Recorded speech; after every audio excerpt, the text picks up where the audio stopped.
The great failed romances of the 20th century.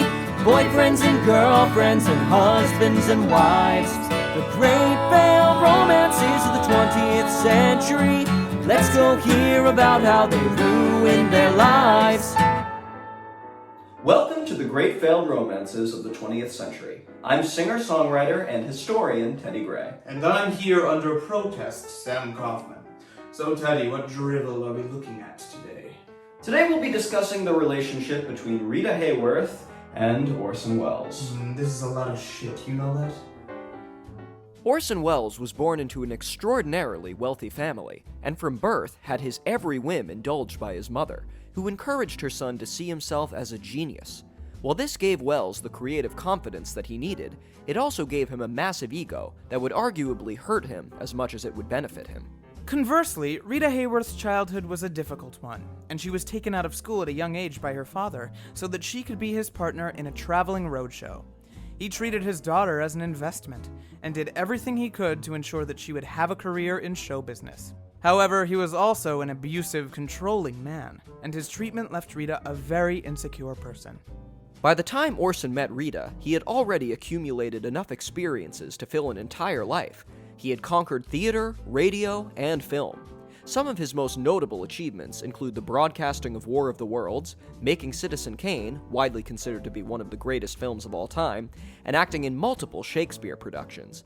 He had also been married once already to Mexican actress Dolores Del Rio, but the two divorced in 1943, freeing him up for a new love. Rita Hayworth's career prior to meeting Welles was also jam-packed with accomplishments, as she had already starred in numerous pictures for Columbia, often playing roles she would describe as exotic. Just like Orson, she had also been married once before, to a promoter named Edward Judson, but the two divorced in 1942. Orson Welles' infatuation with Rita began when he saw a pin-up spread of her in Life magazine, while in the middle of shooting one of his films. Immediately after seeing her photos, he got in contact with her, and the stage was set for a great romance. Within months of meeting, the two had fallen for each other, immediately cementing themselves as one of Hollywood's hottest it couples. But, as is so often the tale in these sort of stories, their initial infatuation couldn't sustain them for as long as they had hoped, and their impulsive tendencies and insatiable appetites would soon set them on the path to divorce. Do you really mean that? We're talking about them getting married and they're divorced already. I think it's so fun that you see this young, happy couple and Who are you talking to? Are you criticizing the script? Yes, always. Hayworth soon found that pleasing Orson was a full-time job. She was determined to please him, and would read the books he asked her to, as well as support the causes he committed himself to. "I really wanted to be everything Orson wanted of me," she said. But sadly, the starlet would find this to be impossible.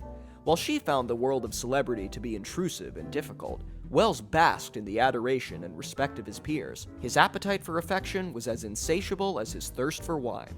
As well for women.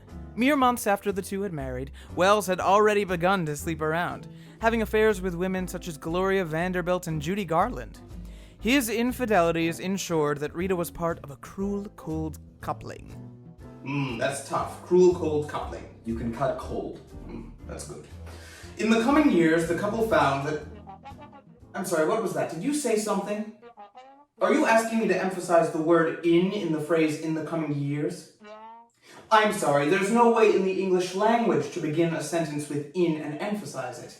Get me a jury and show me how to say "in the coming years" and I'll go down on you. That's just idiotic, if you'll forgive me for saying so. That's just stupid, meaningless, impossible. Sam, will you relax? Look, I'm not used to having this many people in the room. One more word out of you and you go, is that clear? I'll listen to one person under protest, but for two I won't sit still. Who the hell are you, anyway? This bit would be much funnier if Sam knew how to do a good Orson Welles. Fuck you. Welles found that he was unable to deal with Rita's neediness and explosive temper, and found himself spending more time away from home, choosing instead to immerse himself in his work. Orson was an artist first and foremost, and this took priority for him over being a husband. While he spent longer hours away on film shoots, Rita became more unsatisfied and resentful of her husband. She had hoped that having a child would bring them back together, but if anything, it strengthened Orson's conviction that the traditional family life was not for him. This is a very wearying one. It's unpleasant to read, unrewarding. What was equally wearying was Orson's bad financial advice. He had never been good with money, and had dragged Rita down into financial peril as well. As their marriage crumbled, the two paired up one last time to work on a film, attempting to improve their dire financial situation.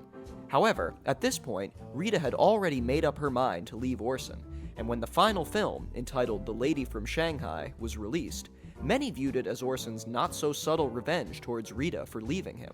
He had her red hair, considered her signature, dye blonde instead, and the film was far more preoccupied with hate than it was with love. This made it an oddly fitting epitaph for their marriage.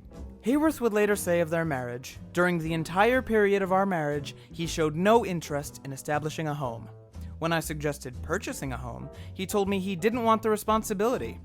Mr. Welles told me he never should have married in the first place, that it interfered with his freedom and his way of life." Her grievances came to a head when she requested a divorce from Welles in 1947, and was granted one.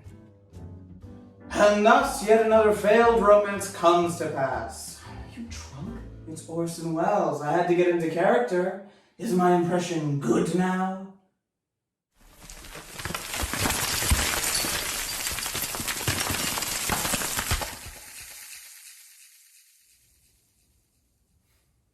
Action, please. Mwaha, the song. Teddy, tell us about the song. I hear it's inspired by that same French excellence.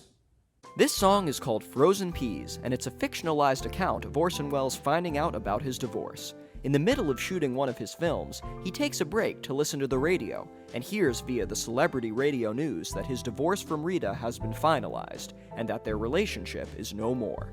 As he reflects on their time together, the song playing on the radio makes increasingly specific references to his career and downfall. The lyrics discuss how Welles longed for complete control over his art, as well his marriage, which of course was impossible. The song also makes specific references to Welles' iconic War of the Worlds broadcast, as well as his infamous appearances in various commercials later in his life. You know, radio doesn't even exist anymore. It's just podcasts. Oh my god, we should start a podcast and just talk about whatever. Is this even still supposed to be Orson Welles? This wine is really good. Enjoy frozen peas. Wow, the peas. Oh my god, do we have peas? I'm so hungry, man. Ladies and gentlemen, we interrupt our program to bring you a special bulletin from the Celebrity Radio News. At 28 minutes before 8 Central Time, actress Rita Hayworth divorced her husband of 4 years, filmmaker Orson Welles. The starlet claims that Welles' intense passion for his films leaves no room for her in his life. We now return you to the music of Teddy Gray on WNOE, as sponsored by Findus Frozen Peas. WNOE at night. You can write about Falstaff and the midnight chimes. You can write about the ampersand's great decline and play God, but you can't write our love. You can act in Shakespearean tragedies. You can act your way through adverts for frozen peas to raise funds, but you can't act your way through our love. Great films take caution and care, but they're a cinch compared to real life, where the set pieces can't be moved on a whim and the lines are improvised. I'm yet another project of yours that failed when you refused to compromise. You can fake a love for wine from Parmesan. You can fake sobriety when the camera's on. Thank God, but you can't fake our love. Choose an ending, dear husband. Rosebud.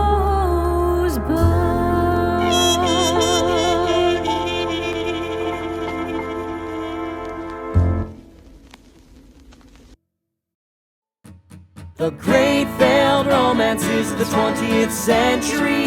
Boyfriends and girlfriends and husbands and wives. The great failed romances of the 20th century. Let's go hear about how they ruined their lives.